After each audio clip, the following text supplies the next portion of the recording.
So I'd like to talk about a swing fault that I see day in and day out at my golf school on the lesson tee. And it's such a big issue. I think just about every person that watches this video and works on this will hit the ball better. So let's dive deeper, let's get into it. And really what it is, it's about using the club properly, and more importantly than that is using the club face properly.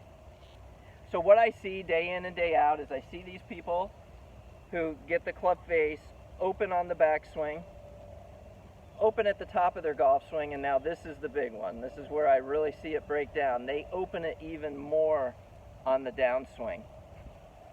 So what happens as a result of this? Well, from the top of my backswing, and this is just an average, there's people who do it quicker, there's people who do it slower, but it's about 1/4 of a second from the top of my backswing to the golf ball.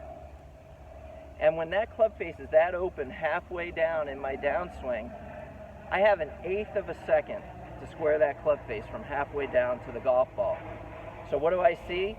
Is I see people start to incorporate other forces.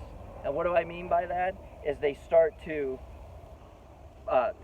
create chicken wings, they start to flip their wrists, they jump, they stand up, they use outside forces to square that club face because they just simply can't do it from here to there. So what's the fix? What do we have to work on to improve this, to strike the ball better? And it really has everything to do about the position of the left wrist. So real quick here, extension, when I have cupping of the wrist. Flexion is when it's flat.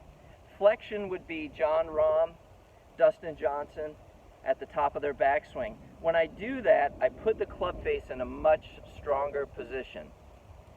So how can I get that left wrist into flexion? Real easy when I'm standing here and I don't have a golf club in my hand. Oh, I can get my wrist into flexion, no problem. Put a golf club in my hand and get it up here above my head. I don't know what to do. But I have something that will really help you.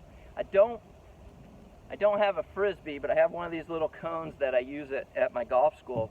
And so something really effective for you to do, and I would think of it more as a Frisbee, is if I were to throw a Frisbee, you can see what I'm doing with my wrist here. You can see how I'm getting that flexion. So if we get into our golf posture and I think about curling my wrist up or getting it into flexion to throw this Frisbee out in front of me, that would be a really good thing. Now, here's something to pay attention to, is if I were to throw a Frisbee, I would let go of all this by the time I got to where I wanted to release it. The difference in the golf swing is once I get this set in flexion, I want to keep it in flexion. So there's my forward shaft lean, there's my flat left wrist, all the things that we know we're supposed to have at impact to eliminate chicken wings, flips, jumping, standing up. So next time you're on the practice tee, start with a Frisbee or pretend you have a Frisbee in your hand or use one of these discs that I have at my golf school.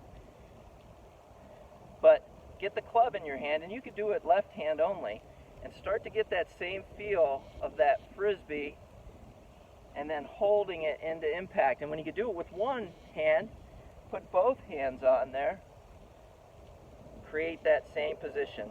So now you can see the club is in a much stronger position at the top of my backswing, so the face is pointing more towards the sky. And the really important one, this is the one, is halfway down, that club face is oriented more towards the golf ball.